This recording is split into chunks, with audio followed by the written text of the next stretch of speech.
You get the full.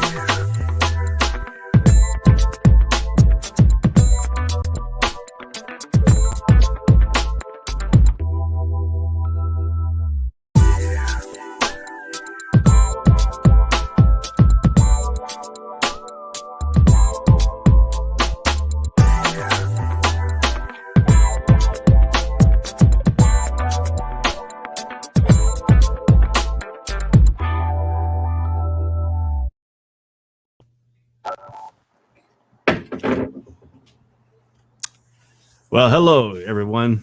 My name is Ray Cruz, and I have Jonathan here. We are just say the truth. So let's get everything rolling here. How you doing tonight, Jonathan?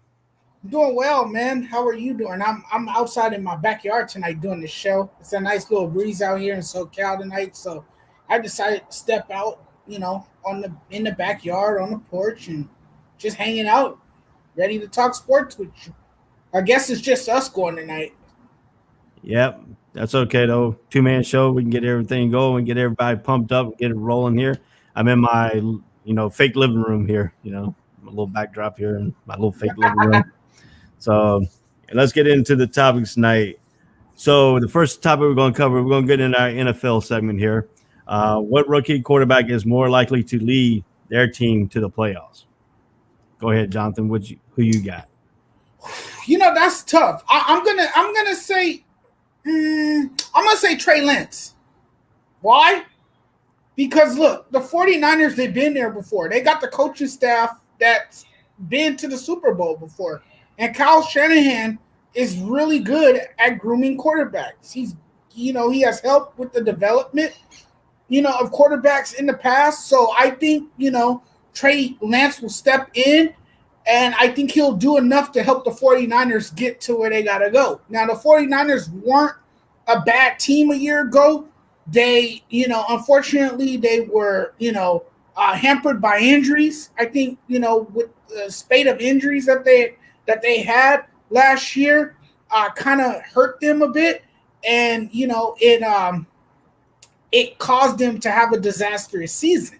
But I think they'll flip the script this year. I think they'll turn things around, and I think Trey Lance will surprise a lot of people. The pressure is not really on him either, like it is on Justin Fields. More of the pressure is on Justin Fields and I'm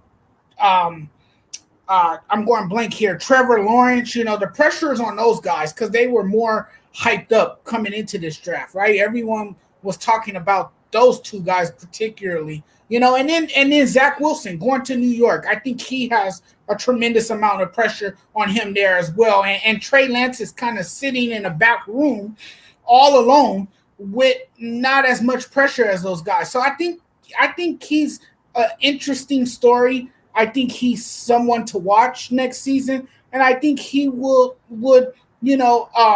make an immediate impact on that 49ers team because he has the coaching staff that can help with his development and that can help him make that smooth transition over to the NFL. So you're saying Trey Lance is going to start out the season as a 49 quarterback, or he's going to come in like mid-season when Jimmy G gets hurt? I'm pretty confident that he's going to compete for the job, and I'm pretty sure he's going to beat Jimmy G out of the job. Okay. Well, I'm gonna go with the hometown team here in Jacksonville. I'm going with the Jaguars, and I'm gonna say Trevor Lawrence is gonna get in there because he's cool, collected, and he's been living this point up into the NFL. I don't think the pressure is really on him because he doesn't show the pressure. He's been around town here, all week long, getting to know people, trying to find his place to live.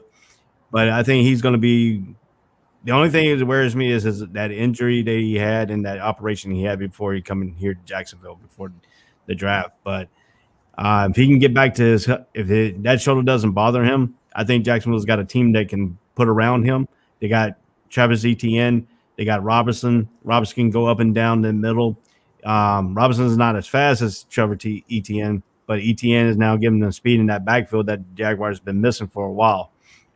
And then you got your wide receiver. You got Lucas Sanal, who's coming on his own. He came in his own at the tail end of the season last year as a rookie, his second year here. So we're looking at big things out of him. And then you got DJ Shark, who is the shark attack here, we call him. I think he's gonna have an outstanding season. He's got a quarterback now who can get him down the field. We can see his explosion, his speed, and stuff on the offensive side.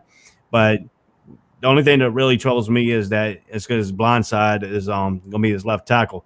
If they can get that left tackle shoring up and then get DJ Kantz out of that guard position, have him being a rotility guy coming in off the bench instead of having him start and put Cam Robinson inside of that guard position, that left side could be one of their best left side in NFL this year. So I think Trevor Lawrence and I think the Jaguars. Everybody thinks the Jaguars are off, but they're not, because I think the coaching staff last year, their scheme and stuff running the ball were predictable. Because I sit in the stands. I'm a season ticket holder, and I can sit in the stands and call just about every play that they ran last year. Always first down was always running up the middle. Second down, you run to the right side. I was calling the plays from the stands, and they were predictable. I think this year under Urban Myers and the way he's got Bevel coming in, I think they're going to be more balanced, and I think they're going to be more surprise team. And you got to watch out. I mean, the last time they were really good was in 2017, went to the AFC Championship game against New England. Miles Jackson wasn't down. They called him down, but he wasn't down. That cost them that game up in New England and the chance for the first ever going to the Super Bowl for the first time in the franchise history. So I think the Jaguars could be that team, be that surprise team this year. Everybody be laughing all you want to, but don't lie on Trevor Lawrence, because Trevor Lawrence could easily win you 5 games by himself. So yeah, that's a fair assessment, actually. That's a really fair assessment. That's a good way of looking at it. You make some great points there. Yeah. So I mean, now we're gonna go into our thing. We're leading into we talk about the playoffs. Where are the Buffalo Bills exception for this coming up season? Are they going to be? All right, I've seen some reports saying they're going to be going to the Super Bowl. Do you feel that the Buffalo Bills has a team right now to compete for the Super Bowl? Well, they have to prove themselves worthy of the Super Bowl, and that's going to start by beating the Kansas City Chiefs. I don't think they can knock off the Kansas City Chiefs. Now, do I think they can meet them in the AFC Championship? Yes, absolutely. I think the Buffalo Bills, are a team to be reckoned with. They're a force to be reckoned with. Look, they improved their defense this offseason. They brought in Leslie Frazier to run that defense. He has done a tremendous job. You have Sean McDermott, who has, changed the culture there, turned the team around. And then you have a quarterback who has emerged into a top-tier quarterback in this league, Josh Allen. He has improved tremendously. He's gotten better. He can read the field. He can survey the field. He doesn't make too many mistakes. He, throws the football perfectly. And he's made some great plays that put his team in good position to win. And then they have great receivers, and they signed Emmanuel Sanders. I know he's on the downside of his career, but you still have another receiver that can help Stephon Diggs, and I mean, the only thing that kind of hindered their success last year was their running game. I think that's an area that they needed to get better in. But I do like the Buffalo Bills. I think they have weighty expectations that has been placed upon them, and I think they will succeed next season. I think they will have a tremendous season. Look, they knocked off the Patriots to win the AFC title. It took them years to get back to this point. For many, many years, they were in the pit of mediocrity. They finally climbed out of it.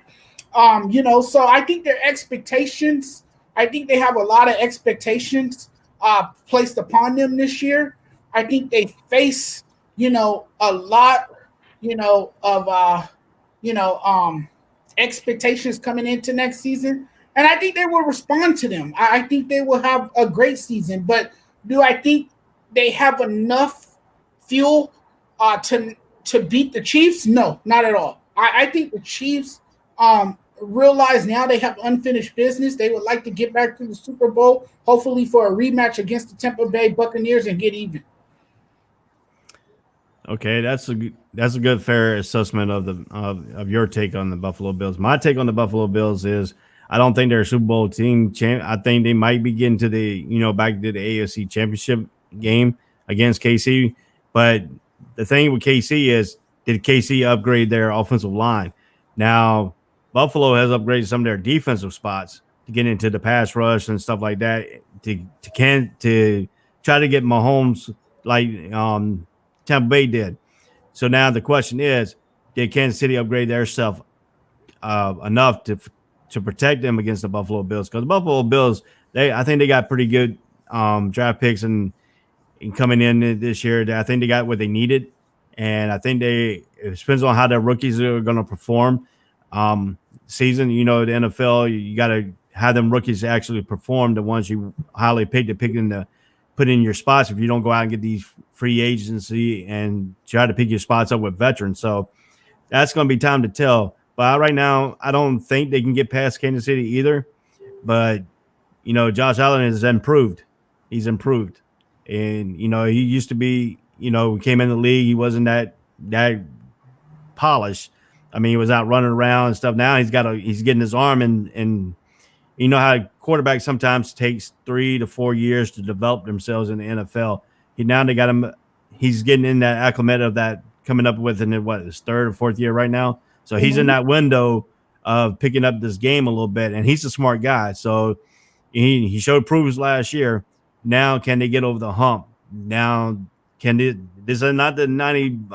This is not like the 1990 Buffalo Bills. This is the 2000 version, 2021 version. This is a more improved Buffalo Bills.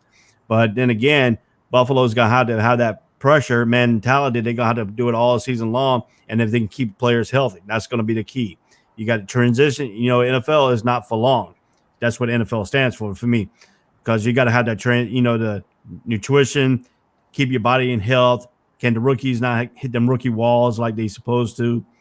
And if they can overperform this year, I think they have a better chance of winning the AFC Championship and possibly going to the Super Bowl. But I don't think they're a Super Bowl caliber team right now. I think they're still maybe a year away at the most, trying to compete for that title. But then again, you got to mess with Patrick Mahomes and KC. So that's my take on that. So we're moving right along here. We're still staying in the NFL. Last talk about the NFL. Can OBJ, Odell Beckham Jr., turn back to his elite self after his injury? Well, now he's entering his, age 29 season. He's coming off of, a major knee injury that has kind of, set him back. What do we expect from OBJ? Because he has not lived up to, his standards, nor has he lived up to the standards of the Cleveland Browns. Can he do that? Can he come back and bounce back from a major injury? I'm not so sure at this point. He was good when he first entered the league, but he kind of trended towards a year of mediocrity, and he's never really bounced back. He hasn't been that receiver that the Cleveland Browns, wanted him to be. He was supposed to be an elite wideout for them. And, the Cleveland Browns showed that they could win without him, that they were actually better without his presence, without him on the football field. Can he keep his emotions in check? Can he return to full strength? And can, he make plays down the field for Baker Mayfield? Can he do all those things? It's questionable at this point.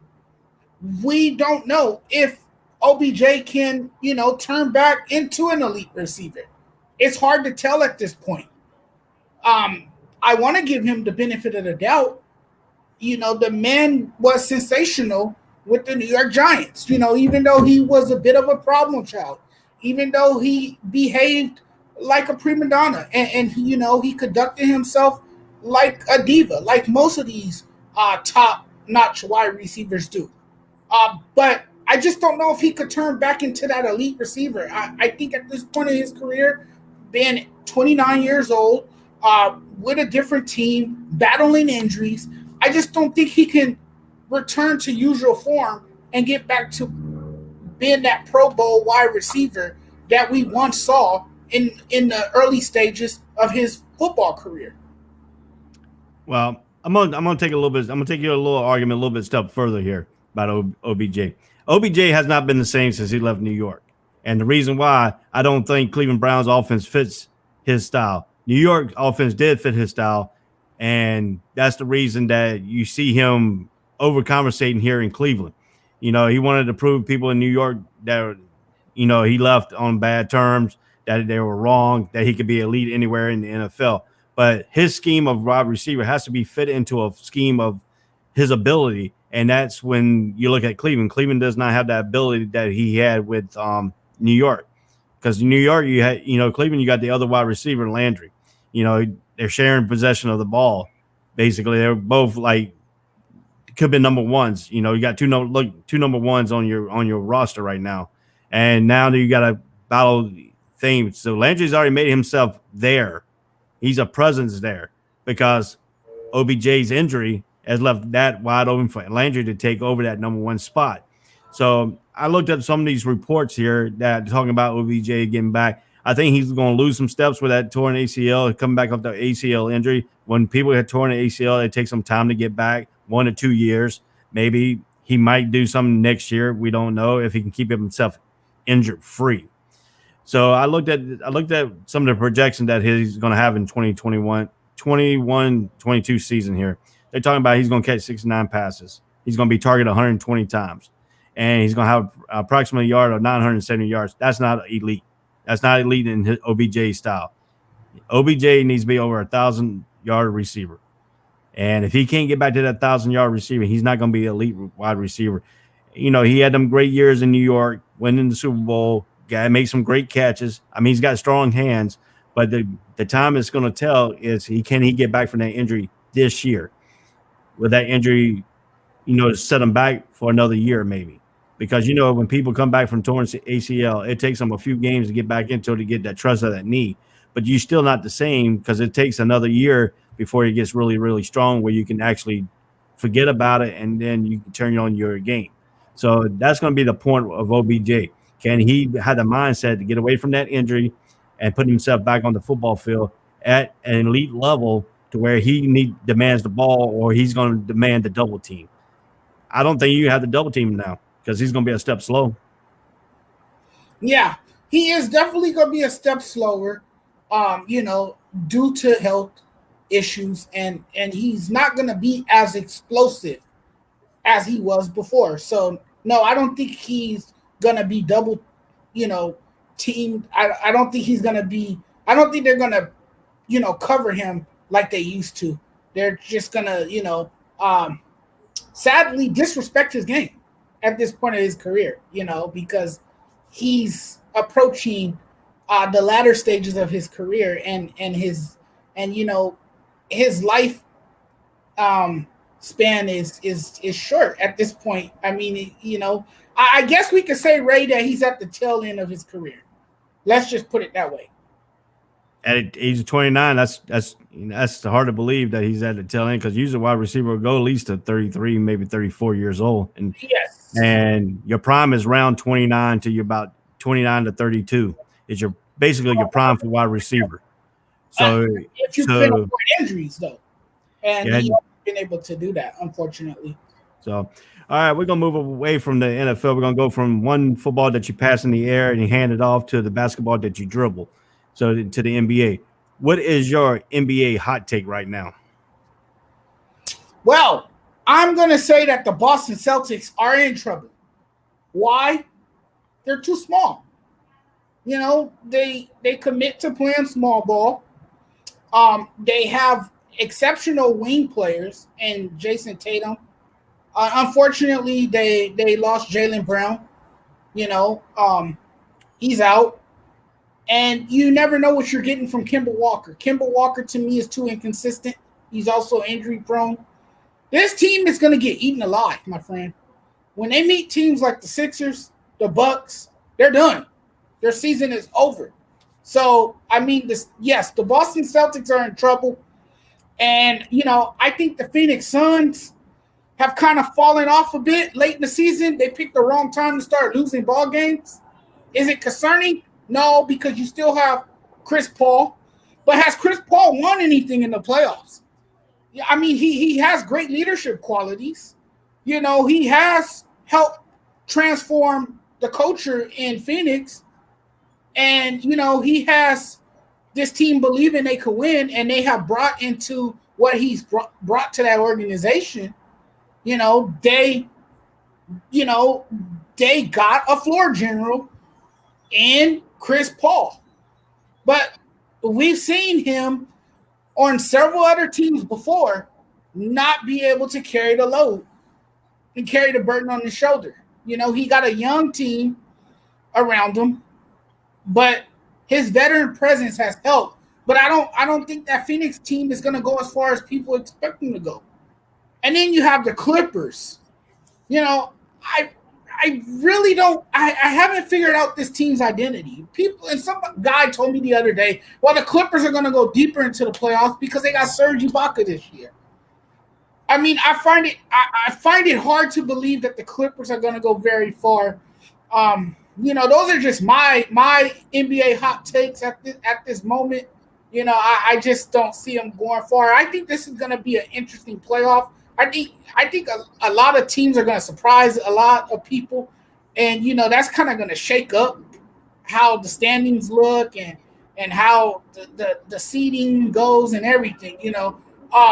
A lot of people are not paying attention to the Utah Jazz. They're not taking them very seriously. A lot of people are not paying attention to the Portland Trail Blazers. They got Damian Lillard dropping logo shots. I know they lost the other night, but I mean, these playoffs can go any way, Ray.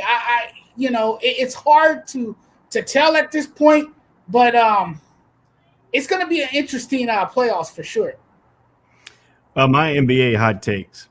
Well, I'm going with my Hornets because my Hornets right now are, even though they are slow losing some of these games and lost big the other night, but I think they're a team capable of a dangerous team if they can get consistent.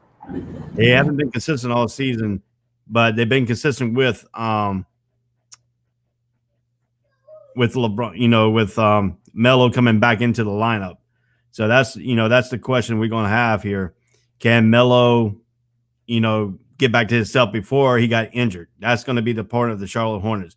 If he can get back to healthy the way he was playing before we see the injury part, the Hornets are going to be a dangerous team with Terry Rozier at 20.5. He gets hot. PJ Washington at 6.4 rebounds. Then you got Melo who's leading. Melo's got 6.2 assists. And then he's still 1.6 steals for the team. And then you got PJ Washington who's blocking shots. Hornets never been a blocking team. They've been coming up big here with block shots and playing defense. And that's why I think that the Hornets is. And now we're going to leave Trent out of the hot take, and I'm going to translate into the Boston Celtics because the next question is Boston in trouble? And I think they are against the Hornets.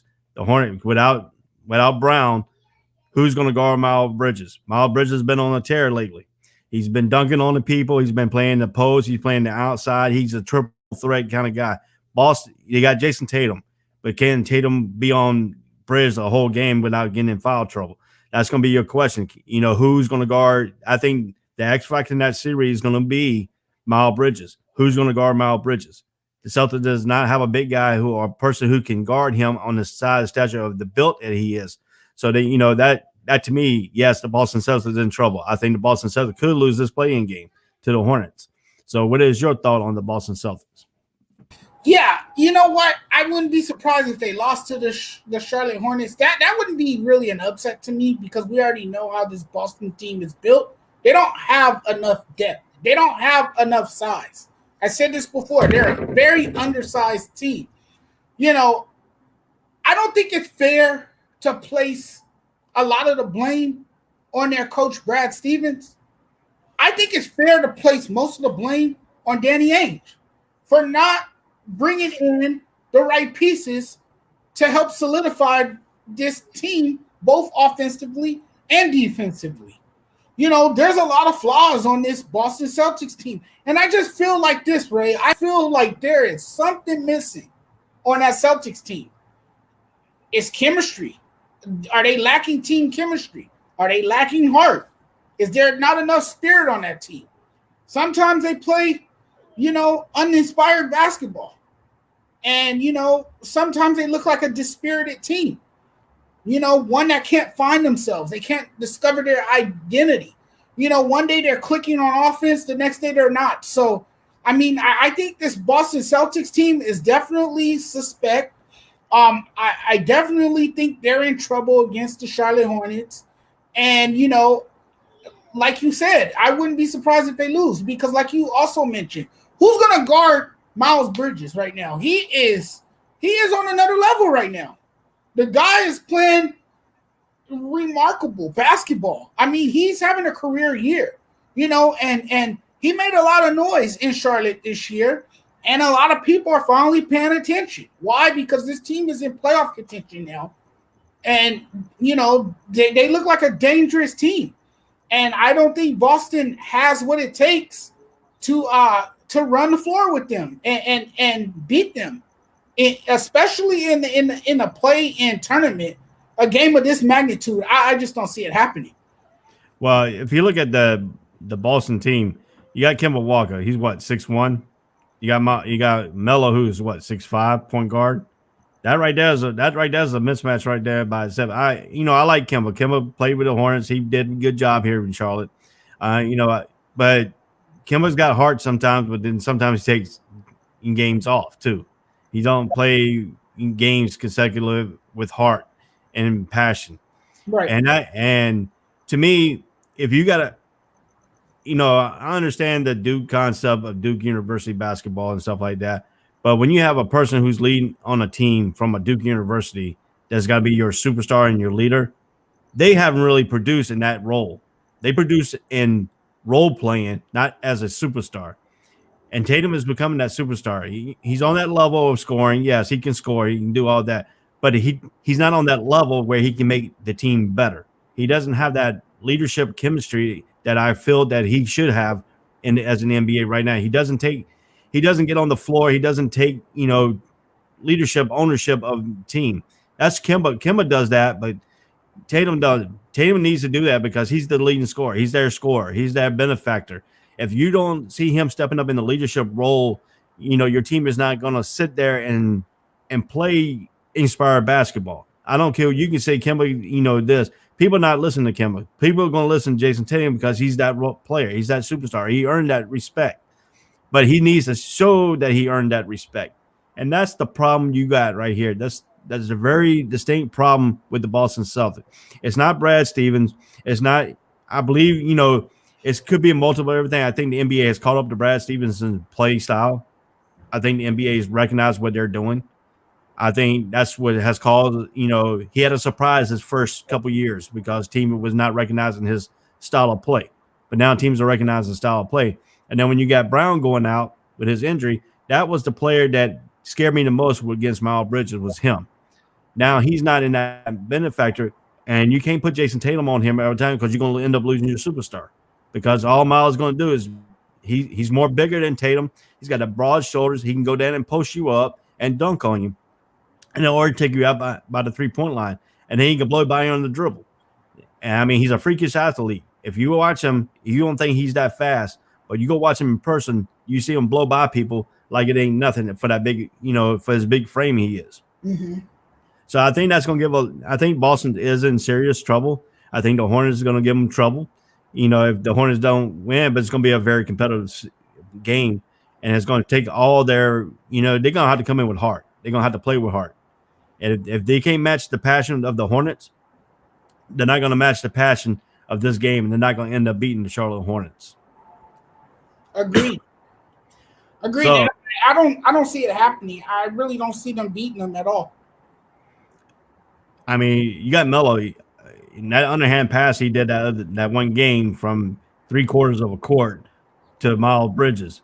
What's the Celtics going to do? The Celtics, if they're going to send everybody to rebound, they're going to get the fast break behind him. He's that good. Melo. I didn't think Melo. To me personally, I didn't think Melo's going to be like this when he came in. I thought because he was a little bit small. If you look at him, he's a little bit small in stature.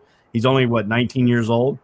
Mm-hmm. I mean, I don't think he was ready for the physicality, but he proved me wrong. He showed the physicality, came in, and they started winning when he was inserted into the starting lineup. So I mean, and then the Hornets struggled down this part of the last of the year because he was injured, and then he's coming back. He's starting to get back into the rhythm of the thing, but he threw that underhand pass to Bridges right on the money. I mean, this guy's unbelievable. He could pass the ball, he could shoot, he could score, he could drive. He just got to get more consistent on that 3-point shooter, on that 3-point jump shot. Then he'll be a real major threat in the NBA coming up in his future. Yeah, he will be a major threat offensively, and he has, earned the bragging rights over his brothers. Yep. So now you mentioned the Clippers in your hot take. We're gonna move right into here. How far will the Clippers go in this year's NBA playoffs? Well, you know what? The Clippers, they play up and down, and at times their offense can sputter. Sometimes they go missing in action. I know the Clippers have already clinched the playoff spot, but in the playoffs, man, everyone start off fresh. You start off with a clean slate, and you have to prove yourself at the playoff level. The playoffs is a totally different ball game, and I think the teams know that. I think the Clippers realize that. They're playing with a chip on their shoulder this year. They feel like they have unfinished business. They collapsed last year in that playoff round against the Denver Nuggets, and everyone ridiculed them, and rightfully so. They deserved it because they played terrible. I mean, they were just horrific. They were shell-shocked, and they, completely choked in that series after having a lead in which they should have won the series, but they didn't. They've won 3 of their last 4 after dropping 3 straight. That's why I said sometimes they sputter offensively. What is going to take for the Clippers to get over the hump is that they're going to need consistent play from both Kawhi Leonard and Paul George. Paul George is going to have to play like PG-13, like the PG-13 that we saw in Indiana. He's going to have to play like that Paul George. We know what he can do defensively, but can he make shots in the playoffs? Can he turn it up a notch? And can he take his game to another level in the postseason? He tends to disappear in the postseason, and that's problematic for the Clippers. I know the Clippers have playoff Rondo now. They finally have a floor general, so that takes the pressure off of Kawhi Leonard, and that takes the pressure off of Paul George. Now these guys won't be so tired. They can focus more on defense since they have a guy that can dribble the ball up the floor. Because, Rondo is a floor general. So they needed a point guard. They were in desperate need of a point guard. They addressed that at the trade deadline by acquiring Rondo. So I think that takes the load off of Kawhi Leonard and Paul George, and now they can focus their efforts more on the defensive end of the floor, something they haven't been able to do, which is why I think we've seen their offense sputtered last season. There was times where they were stagnant and they just didn't play, playoff basketball. But I still don't see the Clippers getting very far. I think the Nuggets have their number, honestly. I think there's other teams that stand in their way. I even think Portland could knock them off. I really do. I can see it happening. Damian Lillard and Paul George, they go back and forth. They have fueled a rivalry, those two guys. That's going to be an interesting matchup. I think they will meet in the first round. And I think Portland could give them a run for their money, and I think they could beat them in a best-of-7 series. Even with playoff Rondo. It seems to me that something is missing on that Clipper team. And then you fire Doc Rivers as if he was the problem, and look what's going on in Philly. Look what he's done in Philly. He's carried that team. He's guided that team to the playoffs. So, the Clippers are a problem within themselves. I just don't buy into them, man. I just think their flame is gonna blow out in the playoffs like it usually does. Well, you're looking at Rondo. Playoff Rondo coming back. That's what Andrew Hopper is saying in the on the forum here. I think Rondo is a playoff kind of guy. He's shown it in places like Boston. I think he's that floor general. He's that missing link to their offense. I seen a thing here, an article. Since he joined the Clippers, at one point they were 7-0 with Rondo there. They outscored opponents 71 points when Rondo's on the floor in that span. So you tell there's a different team. I think the person you gotta have to watch out for is Kawhi Leonard. Kawhi Leonard is gonna be that assassin. I think he showed it in Toronto. He showed it in San Antonio. I think he can show it here in the Clippers. I understand your assessments with the Clippers. The way Paul George has disappeared in certain series and playoffs, and he don't get back to his PG-13 style play, then they're gonna be in trouble. I understand that, but Rondo is a player that can keep a team active. He's that one guard that can go to Paul George and tell him, "Hey man, you need to play better." Keep him in that mentality. I think that's what his leadership is. His leadership role. They can span the thing out. And too much time with Leonard on the floor playing that point guard, bringing the ball up and stuff. I think now with Paul, and I see Freddie then came back in here when we mentioned the topic of the Clippers, because we know he's going to bring the Lakers little aspect into this aspect of this thing. Because I know he was waiting on the little sideline, because I could tell when Freddie, every time we mention something about NBA basketball, Freddie is going to come up and mention a little bit of stuff. But I understand. But see, I'm gonna put this. Let me expand this out a little bit more before you answer, Freddie. Here, all right. You think the NBA is going to go to a bubble, or you think they're going to go back to the regular NBA where they have to travel to different venues to play? Well, everything go back to normal. Now, okay, when they go back to normal, your team, the Lakers. Yeah. The two injuries. When they get on a plane, and I have felt this myself because I have torn my ACL, I torn all my stuff, and I get on a plane coming back from everything. Now my ankle still hurts getting on a plane because the altitude and all that stuff. Now, the Clippers can beat the Lakers, even though you don't think so. Because you know who the Laker killer really is? It's Kawhi Leonard. Kawhi Leonard is the Lakers killer. And I'm gonna tell you what. If Kawhi Leonard, and listen, if Kawhi Leonard matches LeBron James on the scoring, the Lakers are gonna have some problems. Okay, Ray. Let me ask you a question. He can match LeBron all day long. Who's gonna match AD? Are we sure Pandemic Pete gonna be able to step up? Are we sure that he's gonna elevate himself in the playoffs? Are we sure he's gonna elevate himself when the lights go bright? Are we sure? Let me ask you this question. AD's different. I got a question for y'all. Yeah. Have you ever heard of you let the two superstars score all their points you want to, and you stop everybody else? Well, who gonna stop Andre Drummond? Tell me that. Hey. Andre Drummond ain't gonna give you no 25, 30 points every freaking night either, because he's not. They don't need him to do that. They don't need him. Hey, if he can hold everybody else under a certain amount of points, those two superstars are not gonna beat the Clippers by themselves. Hey, guess what, Ray? One thing that you forget, even without our superstars, we are the number one defensive team in the NBA. So we rely on our defense. We don't rely on our offense. We rely on our defense. I'm gonna tell you, the Lakers are suitable for the bubble all they want to. That's why they won it last year, because they were suited for that bubble. Right.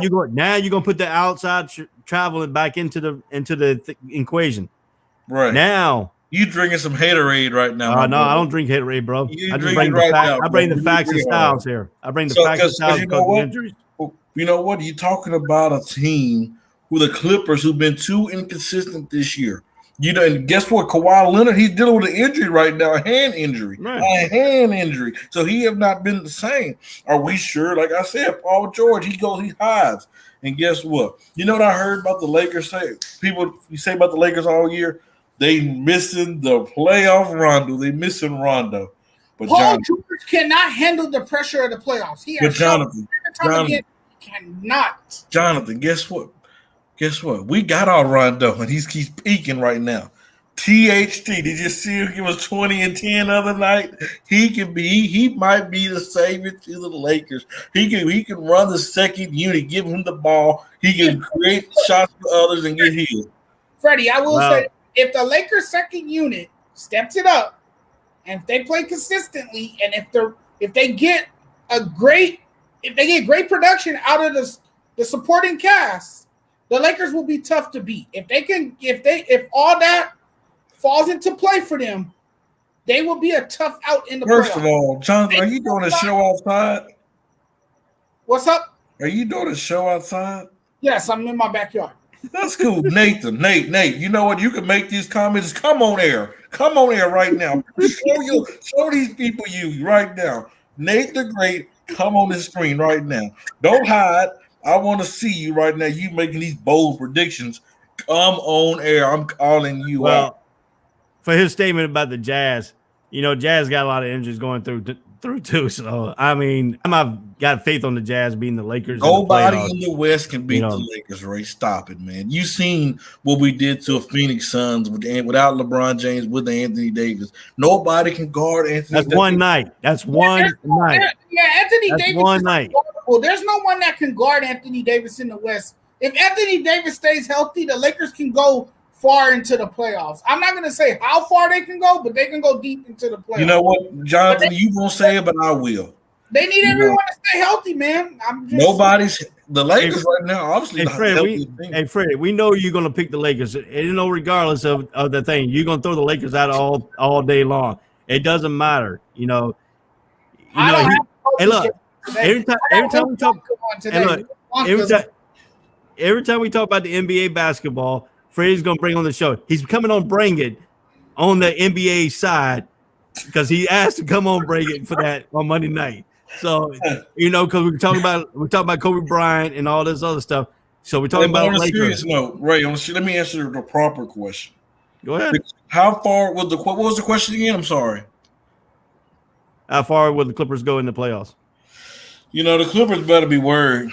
They better hope they don't have to play against a Portland team with Damian Lillard and CJ McCollum. That team is mentioned that earlier. Damian Lillard, man, can hey, if he get high from that 3-point line and nobody be able to stop him, I'm not saying that he can beat them. They can beat him, but he can make them work. I think the Portland is like that Knicks team, but the opposite way. The Knicks team, man, whoever they play, they're going to make that opposing team work. They're going to make it aggressive. They're going to bang bodies. But Portland, I think Portland can tire you out trying to stop Damian Lillard and CJ McCollum. That is a handful within itself. Your point on that, I agree with you on that point. But my point is, if Portland, Damian Lillard gets under Paul George's skin, then Clippers is going to be out because Damian Lillard always showed that he's got that mind control over PJ 13. Especially after that little wave goodbye. Yeah. But I will say this, Ray. He definitely gets under his skin. But I will say this, Ray. Like I told Jonathan earlier today, I believe this year is going to be the best playoffs we've seen in a while. There's going to be a lot of upsets. There's going to be a lot of things that people did not expect. There's going to be a lot of uncertainty. I think it's going to be great. About time is made. Come on air, Nate. Come on air. Tell the people what you said. Tell the people what you said. Don't stuff. Say it. Oh, they won't make it. First of all, how was that band performance before we get into it? Oh, it was great. He finished. He plays my brother. He plays bassoon. He did really, really well. This is he's about to head into high school next. So. Oh, awesome, Nate. Now say what you said just a minute ago. Great success. They won't make it past the Jazz. So you mean to tell me with a hurt Donovan Mitchell, hurt Mike Conley, LeBron James and Anthony Davis can't get past that team? Stop it, Nate. You don't believe that. No, they could get past the Jazz. In the second series, they could beat the Jazz. There's no team that can beat. Sacramento Listen, Kings. you guys are hating, man. I don't see nobody beating the Lakers 4 times. Why can't? Okay, let me ask Nate this question. Why do you feel that the Utah Jazz can beat the Lakers 4 times? Why? Don't say it's because Rudy Gobert. I think it'll be close. I think it'll be close, but I think with the hurt Donovan Mitchell, I don't. If they had not beat the Jazz the Kings the way they did by 50+ points, they scored 154 points without. We're not Donovan the Kings. Mitchell. We're not the Kings. We're not the Kings, Nate. We're not the Kings. Okay. Yeah. Put the respect on the Lakers game. We're not the Kings. That doesn't mean that y'all won't lose. It's just y'all won't lose by 50 points. Nate, let's make a bet on there. Okay. If we match up with the Nuggets for a month, you have to change your profile picture to a LeBron James picture. But if they beat the Lakers, I'll put a Donovan Mitchell up there for a whole month. It's my profile picture. We got a deal? I'll change it. Every basketball show I'm on, I'll put a Lakers photo on my green profile to change. I want the profile picture. Hey, you know how much hate I'm gonna get for changing to another team on my profile picture? You should want that, Nate. You should want that. Yeah, then he'd be called the Lakers Nuggets. Exactly. You should want that, Nate. I'm trying to tell you. Not a Lakers fan. I'm sorry. At the end of the day, as long as we have these two, we can't be beat. We have them too. Ray, I forgot to tell you our secret weapon, and Jonathan's gonna love this. Our secret weapon's back tomorrow too. You know who it is? Who was that? Old man Jared Dudley. The dude that couldn't stay on the Bobcats at the time they got drafted him. I mean, you know what? The dude definitely got shoe swag, he got shoe game, but he doesn't have. I almost forgot. The game before. Hold on. The game before, Jazz versus Kings. The Kings game before that was against the Lakers. Lakers lost, and LeBron was on that roster that game. LeBron, that ankle was not ready. That you obviously seen that him go away. So I'm not hearing that, Nate. But guess what? This is inside news that they said that this dude had intense practices, that he's turning on it hard and sharp, he's cutting on it and having no pain. Ray, your day coming. Ray, your day coming. You should be scared. But I'm not scared of LeBron James. And I'm gonna tell you a fact of why I'm not scared of LeBron James. He came to Orlando. I went to the game down in Orlando. I talked junk to LeBron James, and LeBron James didn't say nothing back. I wouldn't say that back then. Man, that dude's a punk. Man. I wouldn't say that back then. I trash talk. I got behind the bench. I got behind the bench, behind the Lakers bench, and started talking junk to him. And you know what LeBron did? He turned around to the security guard and asked him, "Can he escort me out?" Right. And I wasn't even saying that to him. I see what it is. You a little salty about that. That's why you got the hate toward him. No, I'm gonna tell you why I hate LeBron James is because he went on ESPN and said that he's gonna leave Cleveland to go to freaking Miami. Why? You would have too. You would have too if you were the part of a franchise. No, Freddie, stop. No player has ever went on national TV to not even Michael Jordan didn't go and say that he was gonna go to the Washington Wizards, where they will play. After leaving a city for another. No player has done that in the history of the game. Jonathan, at that time, LeBron was one of the biggest athletes in the game, one of the biggest names in the game. It doesn't matter. Yes. So what he did like that? A lot of people. I'm just saying that was unprecedented. That was Jonathan. Were you mad? Okay. I'm about to reverse it back to you, Jonathan. So, do you remember a few years ago when Paul George is about to make a decision, and all us Laker fans thought, he's coming to LA. You remember the little documentaries you put out? He didn't go on national TV to tell the world that he was taking his talents to. It's just the same. It's just the same what LeBron did. He just did it in a documentary. How in the hell is it the same thing? It's not. Those are two different things. I don't see too many people making documentaries and making a decision where they going. He might have misled the Lakers. He led everyone to No, believe. Jonathan. He put out like a 7-part documentary. He had everybody in the world watching each documentary to make his decision. All right, let me give you this real quick. No other player. In LeBron the James NBA got mad. You ready for this? LeBron James got mad because they added Michael Jordan to Space Jams 2. I think LeBron James won back his fans. You know, I think people have forgiven him for that decision that he did on ESPN. That was broadcast, you know, for the entire world to see it.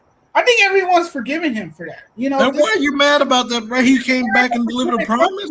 And that was what? That was 11 years ago when he, you know, when he had hair. When he pulled the publicity stunt. He had hair then. That pissed everyone off. You know, I mean, everyone was angry. They was burning his jerseys. They were throwing rocks at his mural. I mean, it was crazy. Jonathan, he had hair then, though. He had hair. That's how long ago that was. It was 11 years ago. I'm telling you. I remember writing about that. That was a crazy night. It was great. And then he goes back. Then he goes back to Cleveland, gets their championship, and then leaves again. Go to LA. Who would go to LA?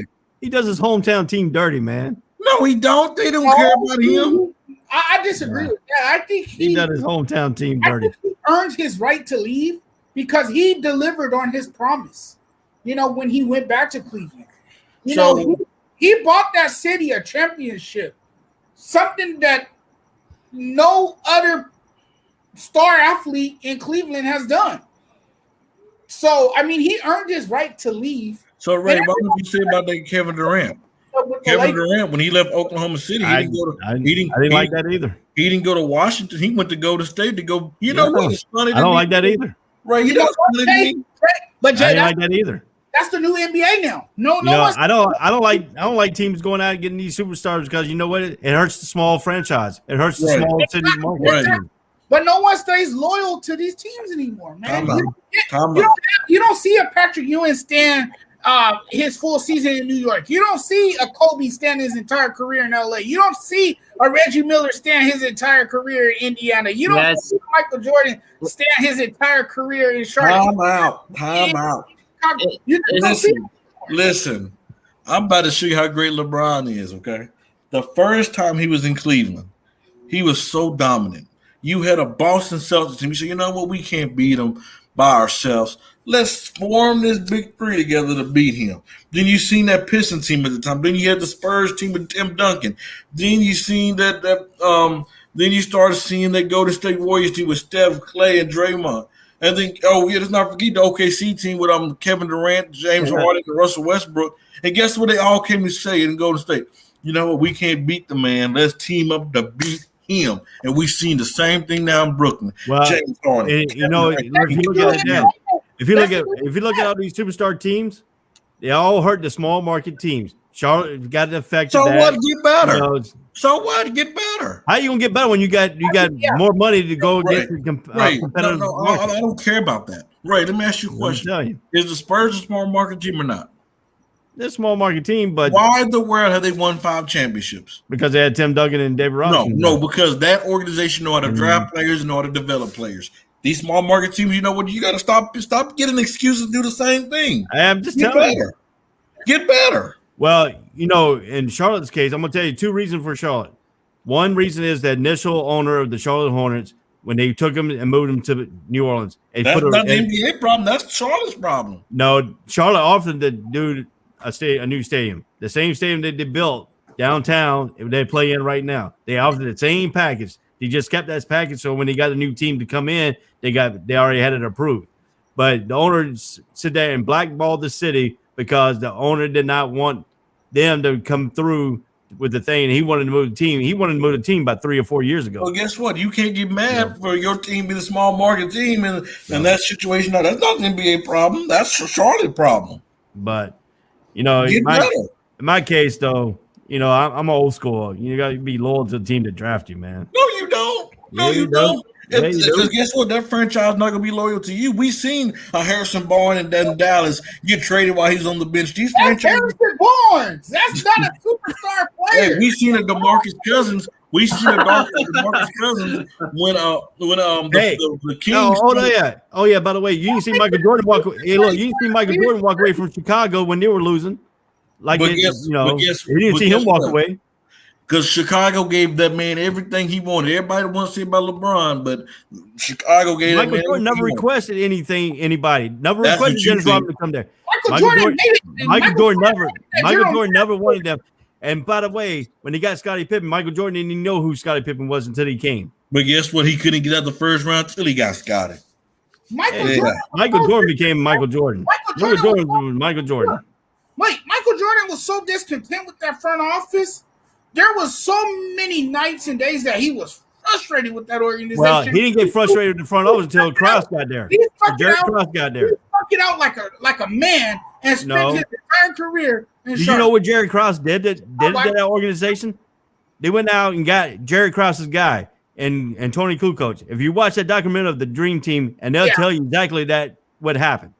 And that's Listen, why he got guys, frustrated with listen. that thing. But Jordan, Did listen. Jordan, Leave? no, hold on. Did Jordan leave? No. Jordan sit there and despise the guy and still won the championship. You with tell despising me, their you front tell office. me, you tell me a year. Freddie, did you see Listen, Michael Jordan? Did you see Michael Jordan teaming up with Larry Bird, Magic Johnson? Did you see Charles Barkley teaming up? Jonathan, Hakeem- Michael Jordan, I'm just gonna Well, he Michael did. Jordan never had to play with bums like LeBron had on them Cavs team in the year. He was carrying bums to the playoffs, man. Stop it. Jordan, guess what? When Jordan went to the playoffs, guess what happened? He got bounced out the first round without Scotty. He needed Scotty. Stop LeBron it. did carry bums in Cleveland. Okay, I will agree with that. At first, he did, but then he left to an already championship built. No, that team was not already built. No, you're wrong. You're wrong, Jonathan. Dwayne Wade was there. No, you're wrong, Jonathan. No. Listen, that team was not already built. That team was not like Golden State when Kevin Durant joined. That team only had Dwayne Wade. And guess what? It's supposed to have been Carmelo Anthony, but he chose the Knicks for the money. And guess what? That's when they got Chris Bosh. So that team was not already built.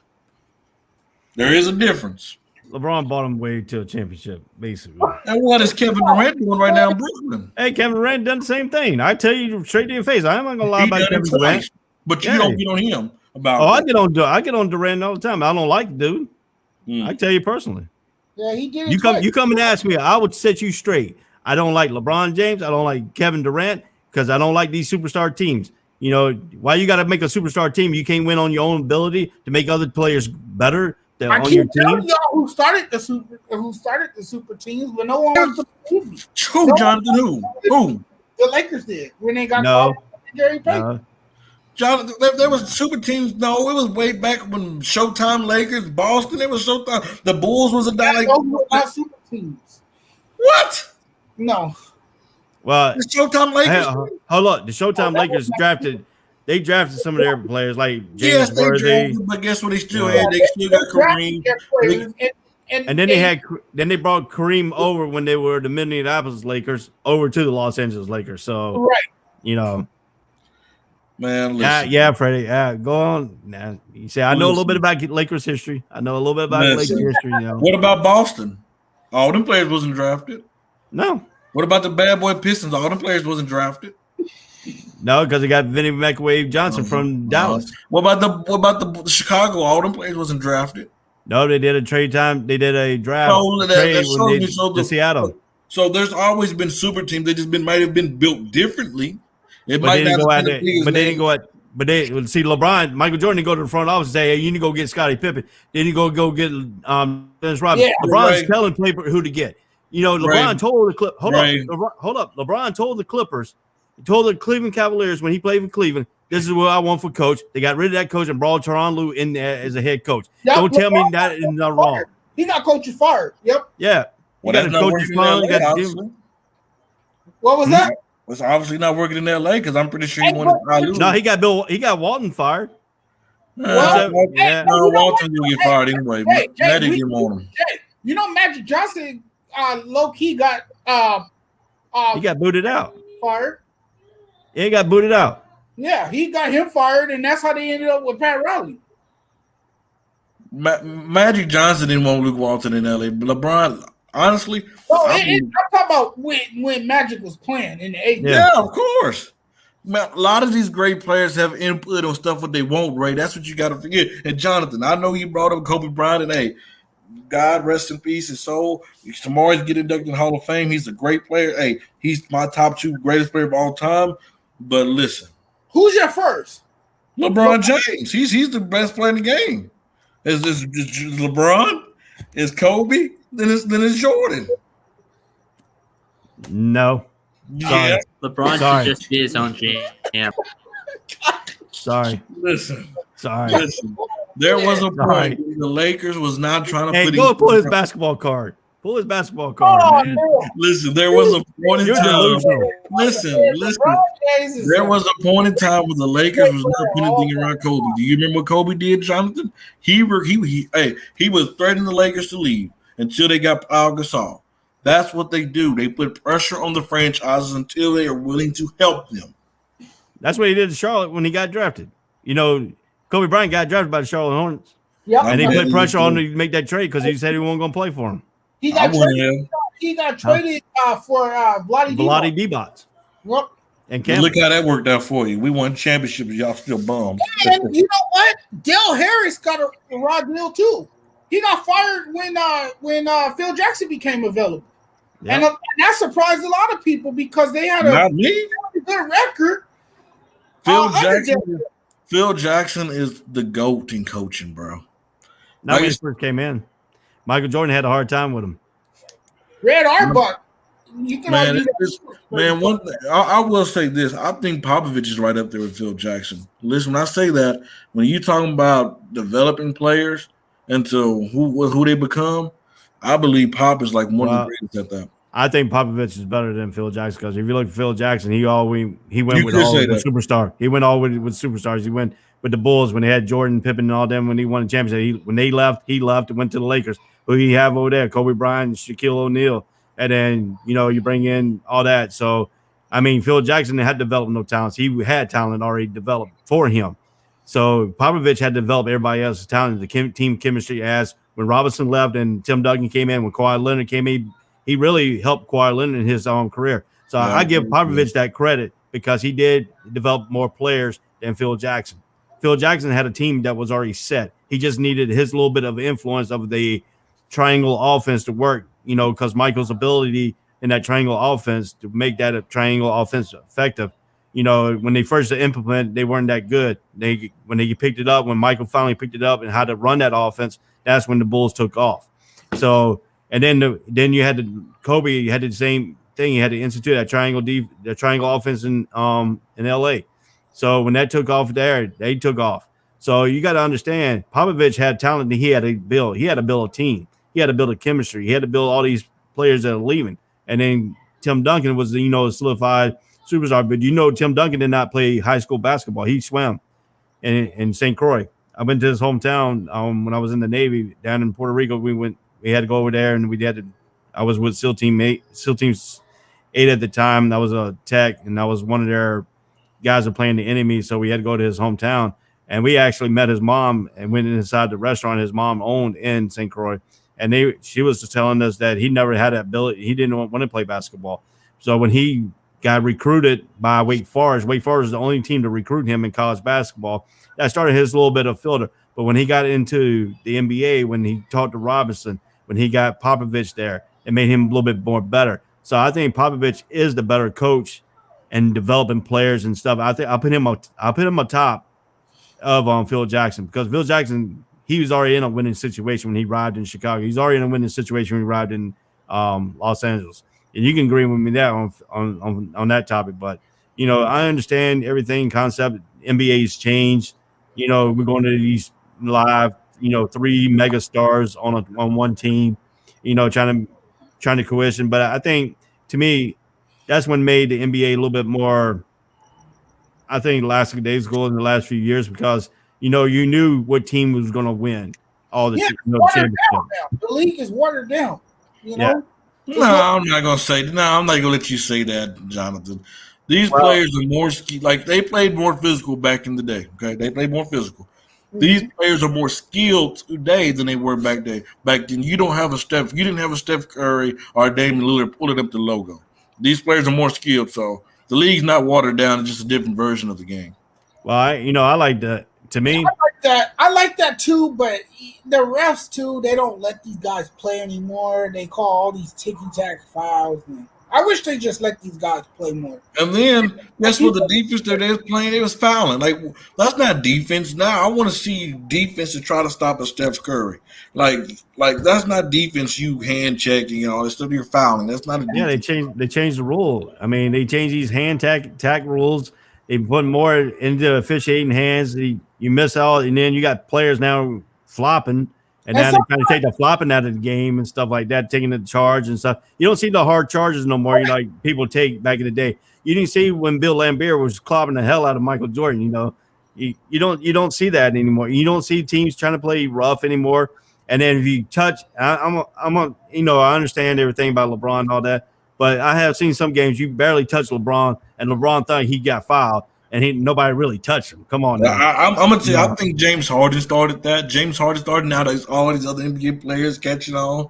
These little acting skills. I've noticed that a lot. There's actually, I don't know if you've seen it, the NBA is actually going to work on this all season. How when you on the 3-point line, these players, when somebody's guarding, they do this little motion, whatever, they get fouled. They actually said they're going to work on that to try to change. And who started that too? James Harden. Mm-hmm. He's the one to always kick his leg out.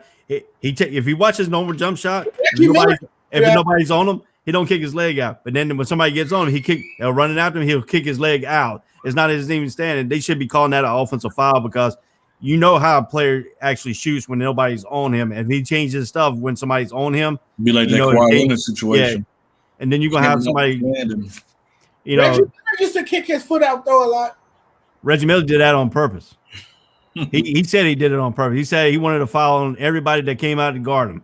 And sometimes he said he's trying to kick him in the privates. That's why he does that. So nobody will run out of him again. Man, I'm gonna tell you, one of my greatest Kobe stories was dealing with Reggie Miller. I think it was Reggie Miller who told the story. He said that I know we pushing on time, but he said that he was at UCLA. Kobe came up there and said, "Hey man, you want to work out?" And Reggie said that Kobe never really came out to guys and said, "Hey, you just want to work out together, just become friends, whatever." And he said that little that he knew, Kobe was watching his game because Kobe had a feeling that they was going to meet in the playoffs.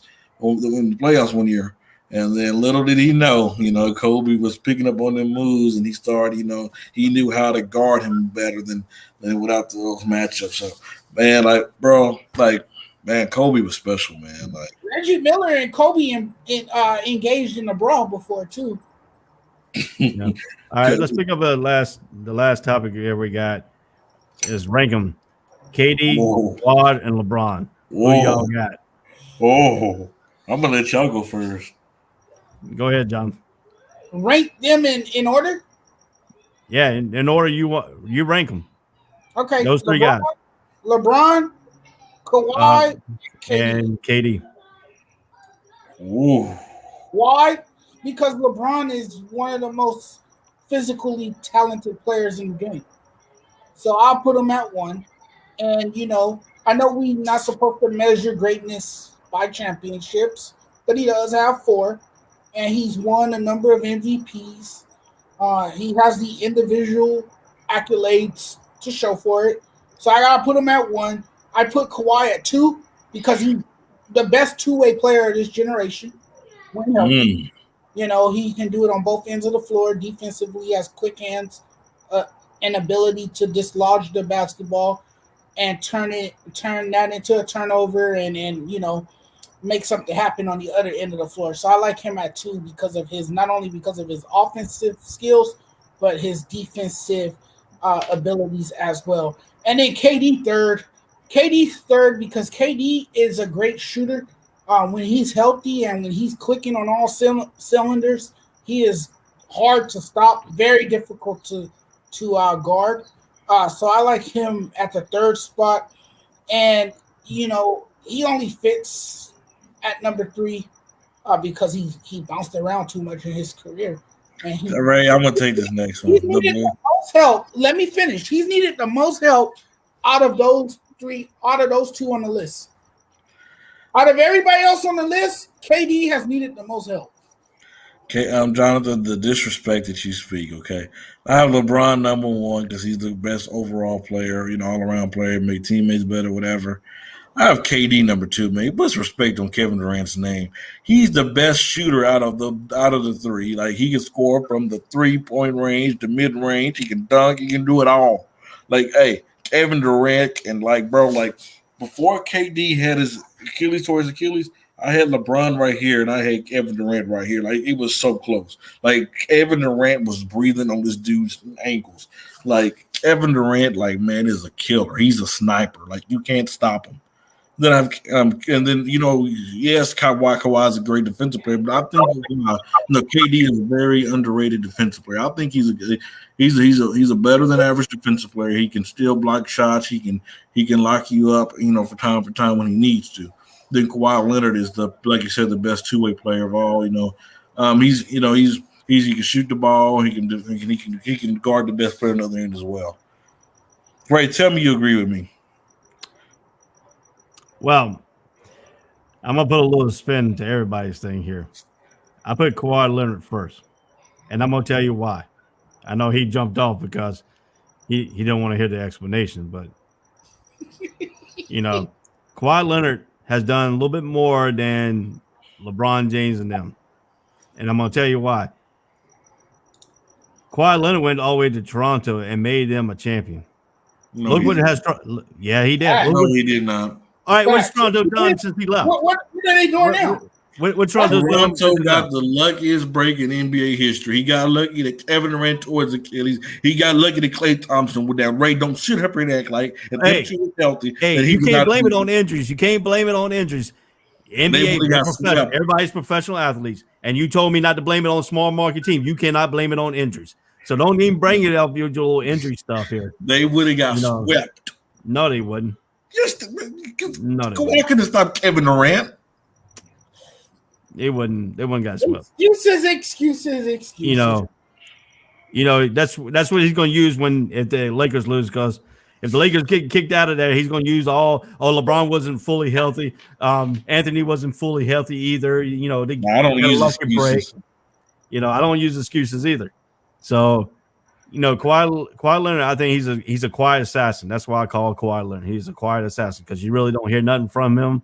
You don't hear him in the media. You don't hear him in, off the field, off the court. But that makes him better. No, so that makes him better because he don't talk. No, Kawhi Leonard is a quiet assassin. He will put a team down. And Kawhi Leonard, I think he's all better. I think he's better right now. We've seen him do it one time. Oh, he did more than one time. When was the other time? The dude's got 3 championships. He's better. But when was the other times though? Because I've seen him with a Tim Duncan. I've seen him with a Tony Parker, Manu Ginobili.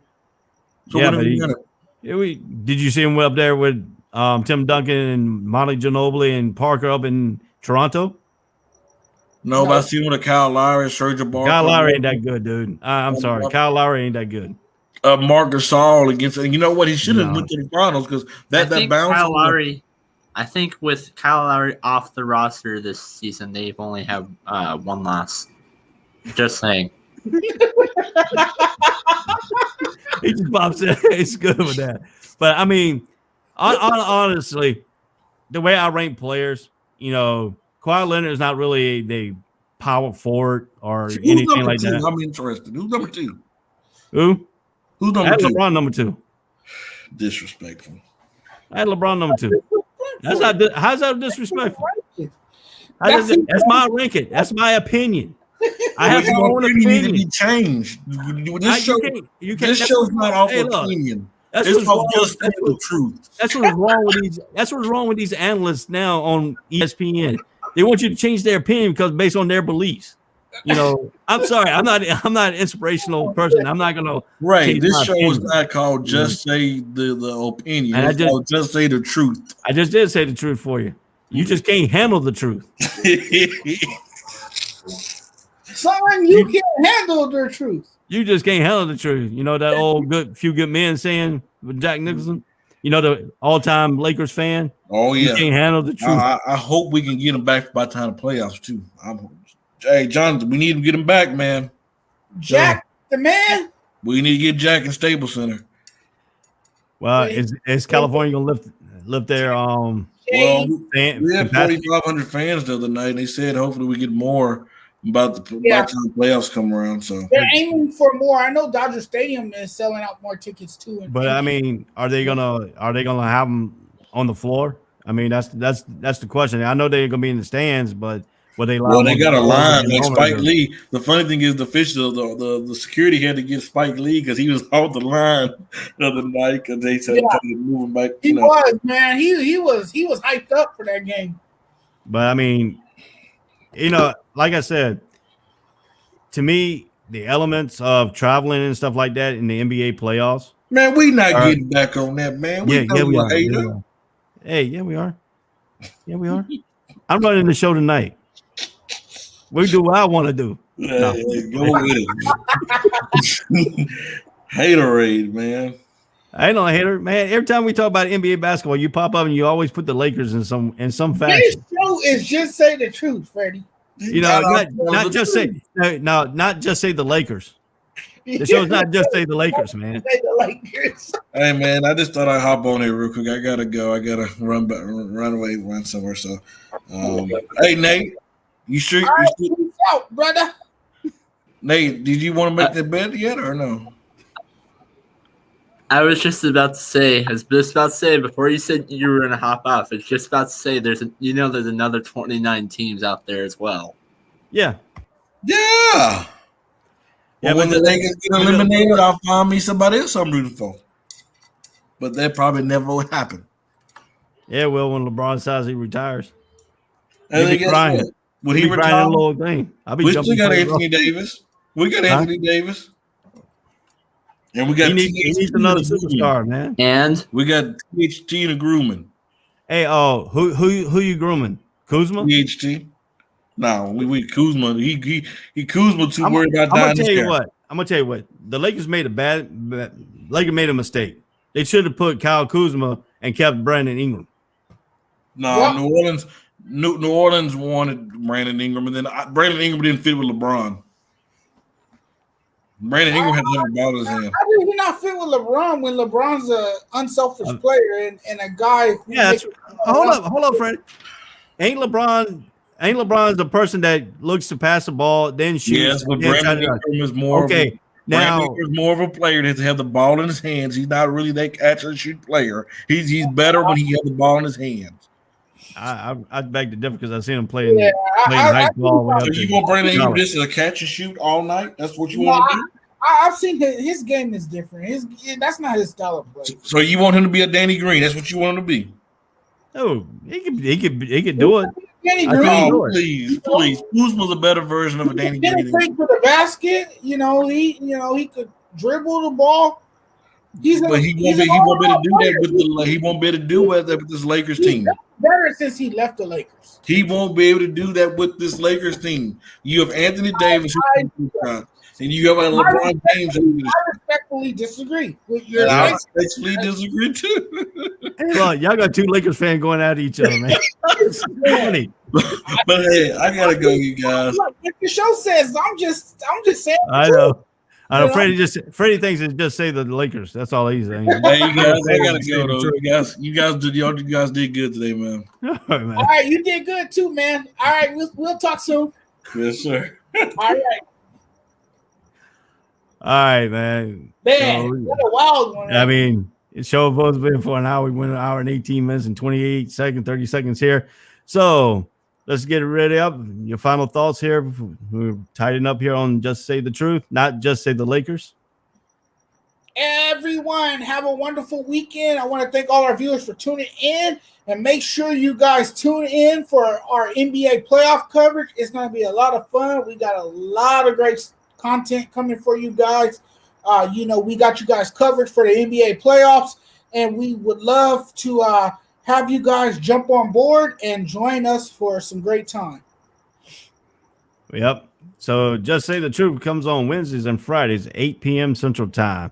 That will be 9 p.m. Eastern time, and that will be 3 hours. That'll be 6 p.m. Pacific time. So Just Say the Truth. We know Freddie comes on. He thinks it's Just Say the Lakers, but it's Just Say the Truth. We're out of here. Peace. Peace.